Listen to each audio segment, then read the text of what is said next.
దానికి ప్రభువారు మనకిచ్చిన ఈ మంచి తరుణాన్ని బట్టి నేను ప్రభువారికి హృదయపూర్వక వందనాలు తెలియచేస్తూ కూడి వచ్చిన క్రీస్తు వారి యొక్క నామంలో హృదయపూర్వక వందనాలు తెలియచేస్తూ ఉన్నాను. దేవుని యొక్క వాక్యాన్ని మనం చదువుకుందాము. లోకాసు వార్త 1వ అధ్యాయము 30వ వచనాన్ని చదువుకుందాము. లోకాసు వార్త 1వ అధ్యాయం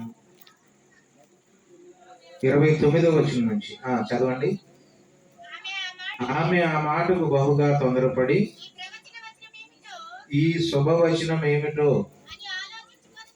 అని ఆలోచించుకొనుచుండగా దూత మరియా, భయపడకము, దేవుని వలన నీవు కృప పొందితివి. దేవునికి స్తోత్రం, హల్లెలూయా. ఈ క్రిస్మస్ దినాన మనముకి జ్ఞాపకం వచ్చేది ఏంటంటే దేవుని యొక్క కృప. యేసుక్రీస్తు వారు పరమును విడిచి భూమి మీదకి రావడానికి ప్రధానమైన విషయం ఏంటంటే ఆయన కృప మన మీద ఉంది కాబట్టి. ఇప్పుడు మరియతో ఆ దేవుని దూత ఏమని చెప్తూ ఉందంటే, దేవుని వలన నీవు కృప పొందితివి అని అంట. కృప. ఈ రోజున మీ ముందు నిలబడి దేవుని వాక్యాన్ని నేను అందిస్తూ ఉన్నానన్నా, లేదా ఇంత సంతోషంగా మనము ఈ యొక్క చక్కటి ఆరాధన జరిపించుకుంటూ ఉన్నామన్నా, దేవుని యొక్క కృప మాత్రం తప్ప మరి ఇంక ఏమీ కాదు. ఏ అతిశయమును బట్టి మనము దీన్ని జరిగించుకోవట్లేదు, కానీ కేవలం దేవుని కృపను బట్టే మనం ఈ యొక్క క్రిస్మస్ ఆరాధన జరుపుకుంటూ ఉన్నాం. దేవుని కృప లేకపోతే మన జీవితాల్లో మనం ఏమీ పొందుకోలేము. దేవుని కృప అంటే ఏ కారణము లేకుండా చూపించే ప్రేమ. కారణము లేనిది అంటే మనలో ఉన్న శక్తి సామర్థ్యాలను బట్టి, మనలో ఉన్న భక్తిని బట్టో, మనకున్న క్రియలను బట్టో జరిగించేది కాదు. కృప అంటే కారణము లేకుండా చూపించే ప్రేమ. ఈ రోజున క్రిస్మస్ రోజున, ఆ రోజున మరియమ్మ గారి జీవితంలో దేవుడు అంట కృప చూపించాడంట. ఆమె జీవితంలోనే కాదు, ఈ రోజున మన జీవితంలో కూడా దేవుని కృప అనేది లేకపోతే మనం ఏమీ చేయలేము, ఏమీ పొందుకోలేము కూడా. దేవుని గురించి మాట్లాడుతూ ఆయన గురించి కీర్తనాకారుడు అంటాడు. 59వ కీర్తన 17వ వచనం మనం పరిశీలన చేసినప్పుడు, కీర్తన గ్రంథం నుంచి 59వ కీర్తన 17వ వచనం, దేవుడు నాకు ఎత్తైన కోటగాను కృపగల దేవుడుగాను ఉన్నాడు. చాలండి. దేవుడు ఎవరంట? కృపగల దేవుడుగా ఉన్నాడు. దేవునికున్న లక్షణాల్లో ప్రధానమైన లక్షణం ఏంటంటే కృప.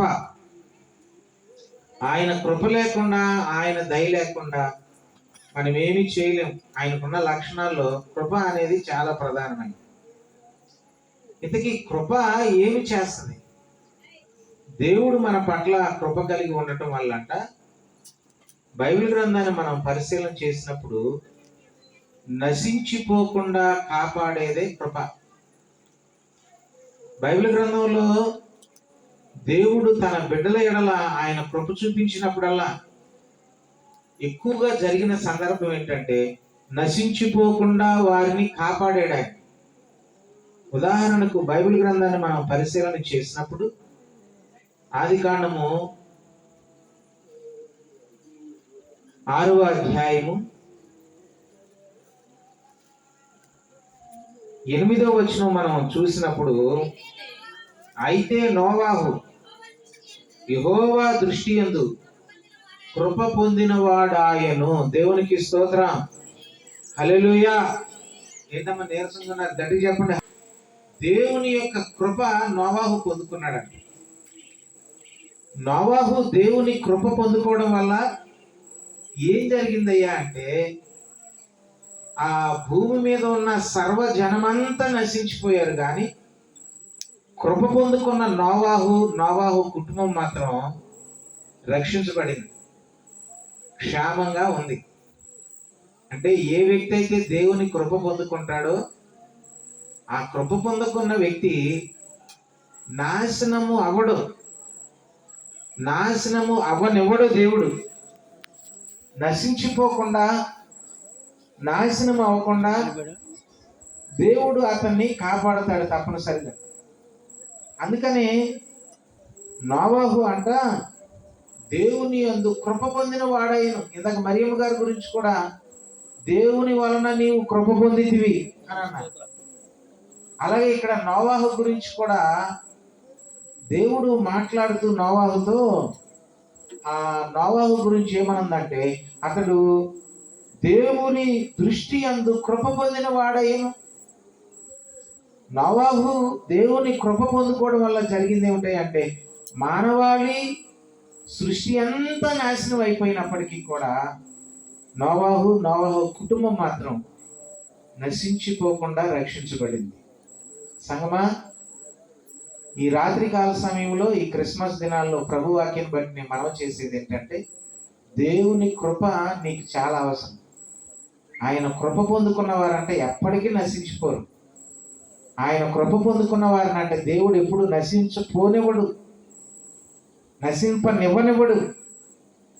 ఇంకొక ఉదాహరణ మనం పరిశీలన చేసినప్పుడు, ఆదికాండము 19వ అధ్యాయాన్ని మనం పరిశీలన చేసినట్లయితే, ఈ 19వ అధ్యాయము 19వ వచనంలో ఏమని రాయబడి ఉందంటే, అక్కడ దేవుడు లోతుతో మాట్లాడుతున్నాడు. లోతు దేవునితో ఈ విధంగా సమాధానం చెప్తున్నాడు 18వ వచనంలో. లోతు, ప్రభువా, అలాగూ కాదు, ఇదిగో నీ కటాక్షము నీ దాసుని మీద వచ్చినది, నా ప్రాణము రక్షించడం వలన నీవు నా ఎడల కనపరిచిన నీ కృపను గణపరిచితివి. చాలండి. ఈ లోతుని రక్షించడం వల్ల లోతు దేవుని గురించి ఏమని చెప్తూ ఉన్నాడంటే, నీవు నా ఎడల కనపరిచిన నీ కృపను గణపరిచితివి. దేవుడు లోతు పట్ల చూపించిన ఆ కృప గణపరచడం ఎలా చూపించాడయ్యా అంటే, లోతును నశించిపోతున్న ఆ సొదొమ గొమొర్రా పట్టణములో నుంచి రక్షించడాన్ని బట్టి లోతు ఏమంటున్నాడంటే, అయ్యా, ఆ పట్టణంలో నేను నశించిపోకుండా నన్ను కాపాడటమే కృప అని అంటున్నాడు. ఈ రాత్రికాల సమయంలో సంగమా, ఈ క్రిస్మస్ దినాల్లో ప్రభు వాక్యం బట్టి మనం చేసేది ఏంటంటే, నశించిపోతున్న నిన్ను రక్షించడానికి ఆయన భూమి మీదకి రావటమే కృప. కాబట్టి కృప అంటే ఏమిటయా అంటే, నశించిపోవలసిన లేకపోతే నాశనం అయిపోవలసిన మన జీవితాలని ఆయన కాపాడటానికి వచ్చాడు చూడు, అదే కృప. కాబట్టి లోతుని దేవుడు కాపాడటాన్ని లోతు ఏమని వర్ణిస్తున్నాడంటే, అయ్యా, నీ కృపను నువ్వు కనపరిచావు కాబట్టి నన్ను రక్షించావు. నోవాహు కుటుంబాన్ని దేవుడు రక్షించడానికి, నశించిపోకుండా కాపాడటానికి కారణం ఏంటంటే, నోవాహు అంట దేవుని యందు కృప పొందిన వాడాయను. కాబట్టి రాత్రి నేను మనం చేసేది ఏంటంటే, నిజంగా నీ కుటుంబము, నువ్వు, నీ బిడ్డలు రక్షించబడాలి అంటే నీ మీద ఏముండాలి? దేవుని కృప ఉండాలి. దేవుని కృప లేకుండా మనం రక్షించబడలేము, మనం కాపాడబడలేము, మనం నాశనం నుండి బయటకు రాలేము. చాలాసార్లు మనం ఏమనుకుంటామంటే, దీనిలో నుంచి బయటకు రావాలంటే మనం ఏదో శక్తి సామర్థ్యాలు కలిగి ఉండాలనుకుంటాం, లేకపోతే ఎవరో మనకి సహాయకరంగా ఉండాలనుకుంటాం, ఎవరో మనకి చెయ్యి ఇవ్వాలనుకుంటాం. కానీ నశించిపోకుండా రక్షించగలిగిన సర్వశక్తిమంతుడైన దేవుడు మనల్ని రక్షించాలి అంటే ఆయన కృప మన మీద ఉండాలి. దేవునికి స్తోత్రం, హల్లెలూయా.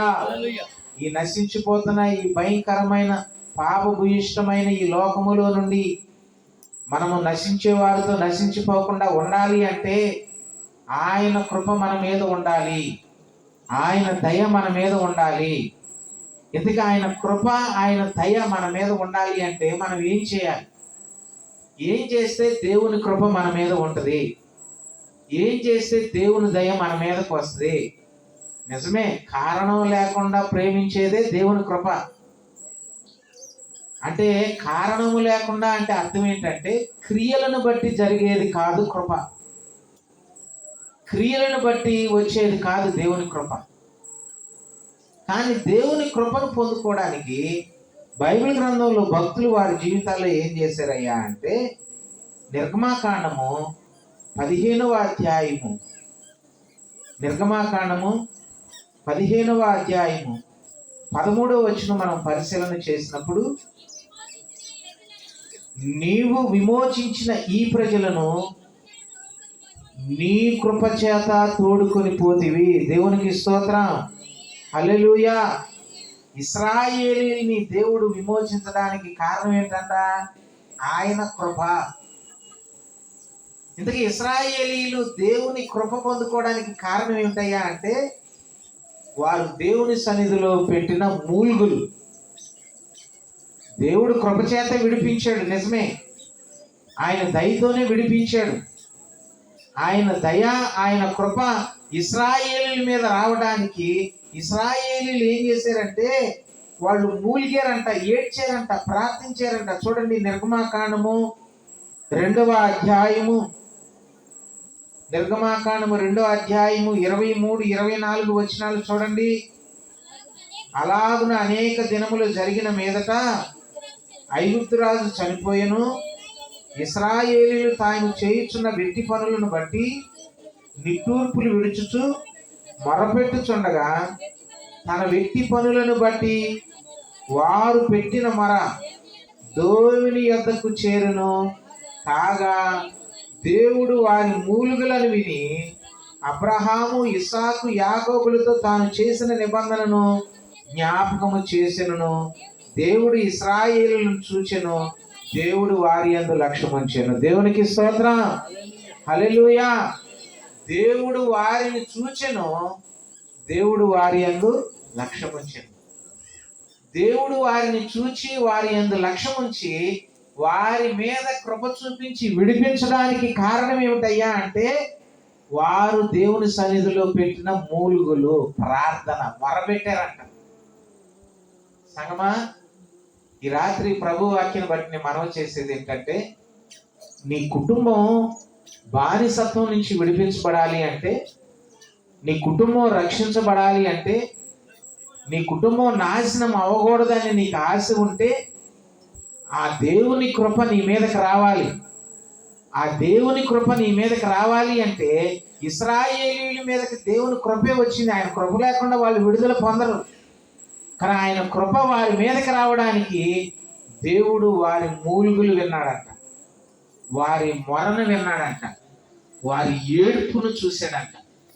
ఈ రాత్రి ప్రభు వాక్యాన్ని బట్టి నేను మనవి చేసేది ఏంటంటే, నీ కుటుంబం, నీ భర్త, నీ భార్య, నీ బిడ్డలు విడుదల పొంది వారు నశించిపోకుండా దేవుని సన్నిధిలో క్షేమంగా ఉండాలి అంటే ఆయన కృప మీ మీద ఉండాలి. ఆయన కృప మీ మీద ఉండాలి అంటే మీరు చేయాల్సింది ఏంటంటే, ఏడవాలి, గోజాడాలి, ప్రార్థించాలి, మూలగాలని.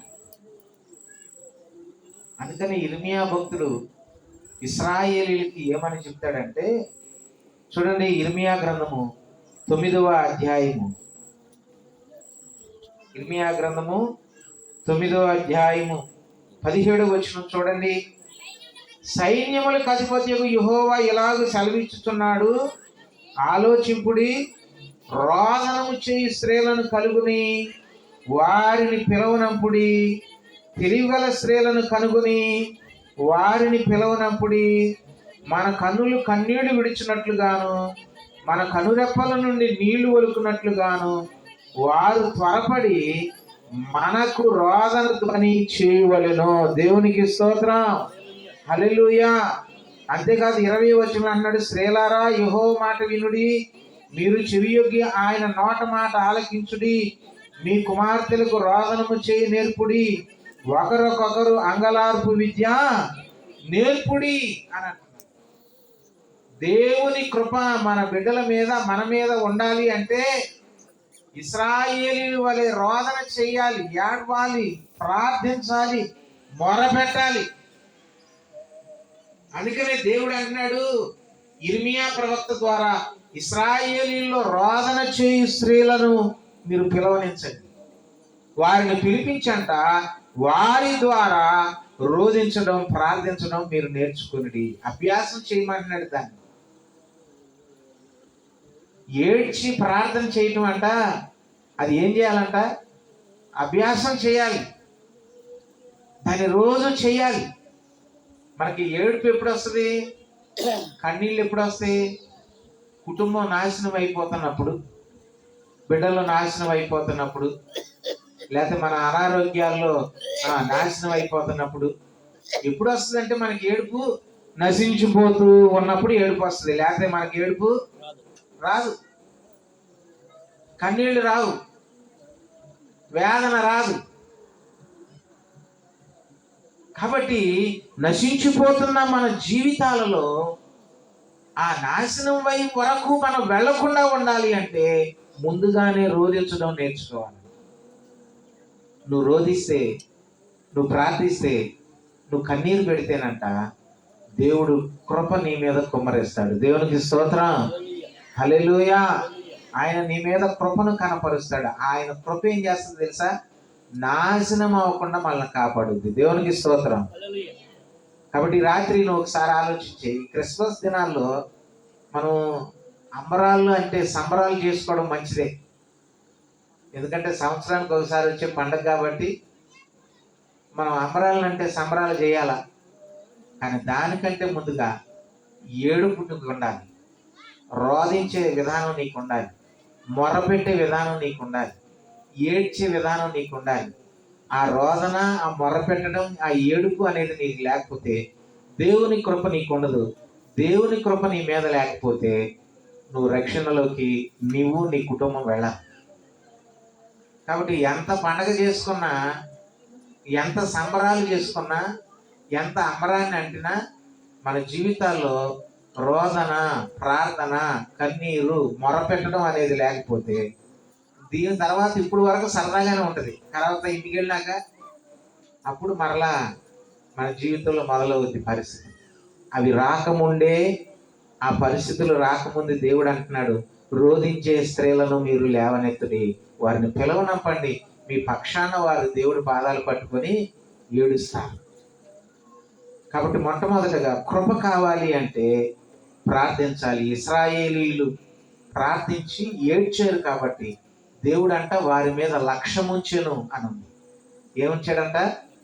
లక్ష్యముంచెను. అంతకంటే కృప ఏముంది? ఆయన మన మీద దృష్టి పెడితే అంతకంటే దేవుని కృప మరొకటి లేదు, ఆనందం, సంతోషం మరొకటి లేదు.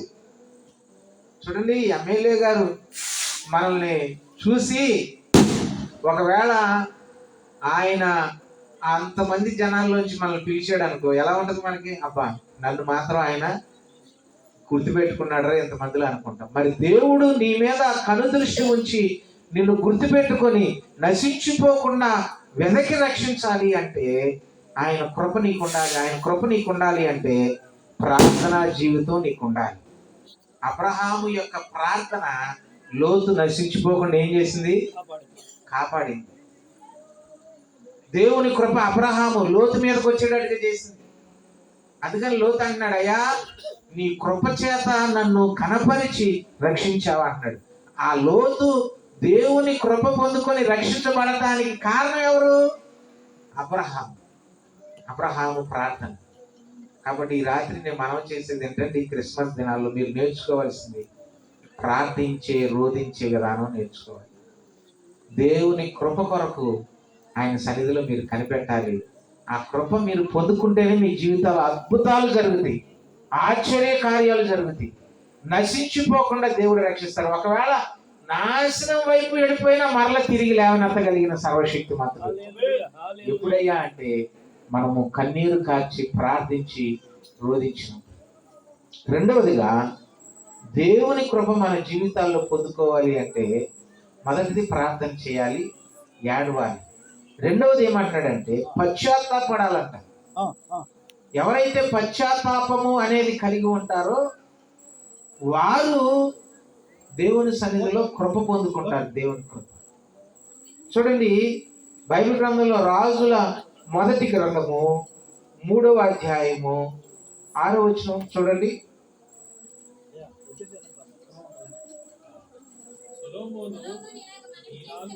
సొలొమోను ఇలాగ మనవి చేసెను, సొలొమోను ఇలాగ మనవి చేసెను,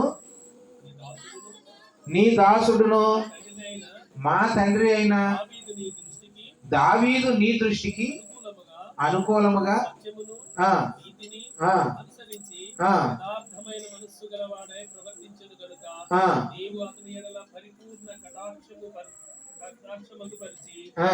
ఈ దినమున అతని సింహాసనము మీద అతని కుమారుని కూర్చుండబెట్టి అతని యందు మహాకృపను చూపించి ఉన్నావు. దేవునికి స్తోత్రం. సొలొమోను దేవుని దగ్గర ప్రార్థన చేస్తూ ఏమన్నాడంటే, నా తండ్రి అయిన దావీదు మీద నువ్వేం చూపించావు? మహాకృపను చూపించావు. ఆ మహాకృప చూపించడానికి కారణం ఏమిటయ్యా అంటే, దావీదులో దేవునికి నచ్చింది ఏమిటో తెలుసా?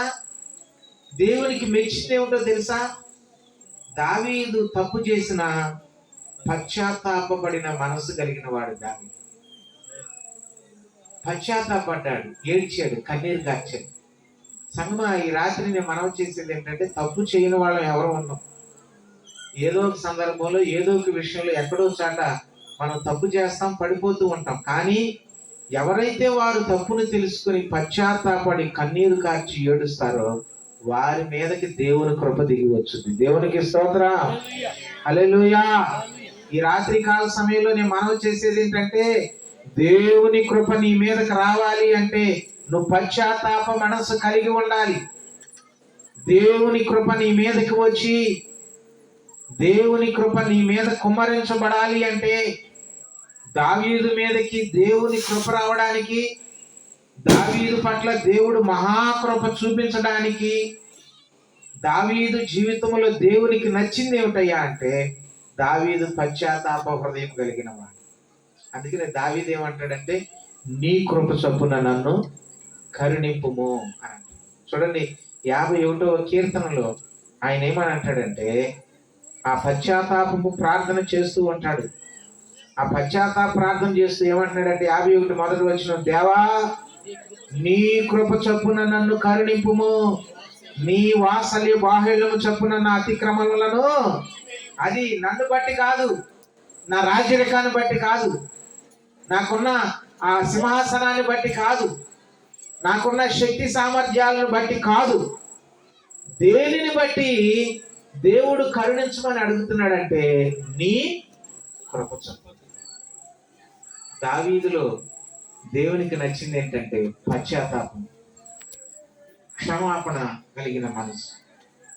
ఈ రాత్రి కాల సమయంలో ప్రియమైన దేవుని సంగమా, మరియతో దేవుని దూత అంటుంది, దయాప్రాప్తురాల కృప పొంది ఉన్నావు. దేవుని వలన కృప పొంది ఉన్నావు. మరియమ్మ గారైనా, దావీదు గారైనా, నోవాహు అయినా, లోతు అయినా దేవుని కృప పొందుకోవడానికి వారి జీవితాల్లో దేవుడు వారి జీవితాల్లో చూసింది ఏమిటాయి అంటే, ఒకటి ప్రార్థనా జీవితం, రెండవది తప్పు చేశారు మనలాంటి స్వభావం కలిగిన వారే, వాళ్ళు కూడా మనలాంటి మానవ స్వభావం కలిగిన వారే, కానీ పడిపోయి అలా ఉండిపోలేదు. ఆ పడిపోయిన స్థితిలో నుంచి మరలా లేచి నిలబడటానికి ఇష్టపడ్డారు, పశ్చాత్తాపడ్డారు, ఏడ్చారు, కన్నీరు కార్చారు. అందుకనే దేవుడు వారి పట్ల కృప చూపించినట్లుగా మనం చూస్తున్నాం. మూడవదిగా, కృప అనేది మన జీవితాల్లో కలిగి ఉండాలి అంటే చూడండి, కీర్తన గ్రంథము 33వ సంకీర్తన 22వ వచనం చూడండి. 33వ సంకీర్తన 22వ వచనం, యెహోవా మేము నీ కొరకు కనిపెట్టుచున్నాము, నీ కృప మా మీద నుండును గాక. యెహోవా నీ కొరకు మేము ఏం చేస్తున్నాం? కనిపెడుతున్నావు కాబట్టి నీ కృప మా మీద ఉండాలి. అంటే ఎవరి మీద దేవుని కృప ఉంటుంది? ఉంటారు, కనిపెట్టే హృదయం కలిగి ఉంటారు, ఎదురు చూస్తారు. ఆ ఎదురు చూసి ఆయన సన్నిధిలో సహనంతో కనిపెట్టగలిగిన మనస్సు ఎవరైతే కలిగి ఉంటారో వారి మీద ఏముంటదంట? దేవుని కృప ఉంటుంది. మరలా నేను క్రిస్మస్ మనం ఎంత ఘనంగా జరుపుకున్నా దేవుని కృప లేకపోతే మన జీవితాలు ఏమీ పొందుకోలేము, పొందనేరం.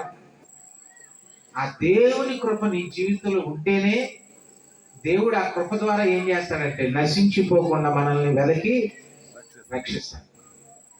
ఆ వెదకి రక్షణ అనే భాగ్యం మనం పొందుకోవాలి అంటే, ఆ కృప మన మీదకి రావాలి అంటే మొదటగా మనం ఏం కలిగి ఉండాలి? ప్రార్థన. రెండవది మనం ఏం కలిగి ఉండాలి? పశ్చాత్తాపము. మూడవది మనం ఏం కలిగి ఉండాలి? కనిపెట్టే మనస్సు. ఈ మూడు ఎప్పుడైతే నువ్వు కలిగి ఉంటావో దేవుని కృప నీ మీద వస్తుంది. ఆయన కృప నీకుంటే ఇంకెవ్వరు నీకు అక్కర్లేదు. ఆయన కృప మనకుంటే ఇంకెవ్వరు అక్కర్లా.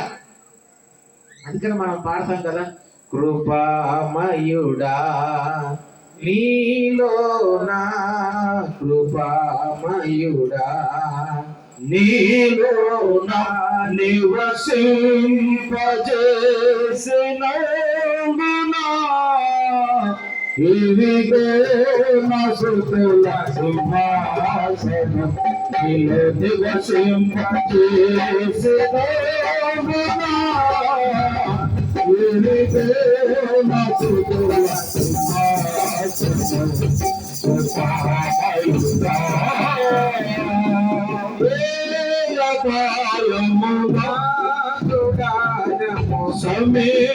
సమీపించడియదా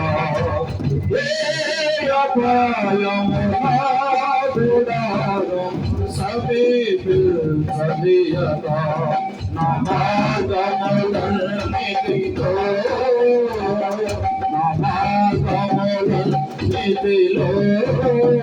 నీవే ఆశ్రయమైనందునా కృపామయుడా నీలో నా కృపామయుడా నీలో నా నివసింపజేసినందునా ఇవిగో నా స్తుతుల సింహాసనం నీలో నివసింపజేసినందునా ఇవిగో నా స్తుతుల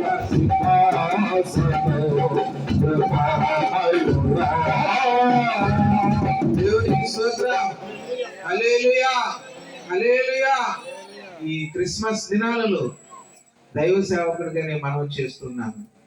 ఈరోజు నేను నిలబడి ఉన్నా, మీరు కూర్చొని ఉన్నా, ఇంత సంతోషంగా సంవత్సరాలు అయిన ఆ క్రిస్మస్ సంబరాలు జరుపుకుంటున్నా ఆయన కృప, ఆయన దయ, ఆ కృప ఇంకా మీ మీద, మీ బిడ్డల మీద ఉండి మీరు నశించిపోకుండా రక్షించబడాలి అంటే ప్రార్థించండి, పశ్చాత్తాపడండి, కనిపెట్టి ఎదురు చూడండి, దేవుని కృపను పొందుకోండి. అట్టి స్థితి దేవుడు మనందరికీ అనుగ్రహించును గాక.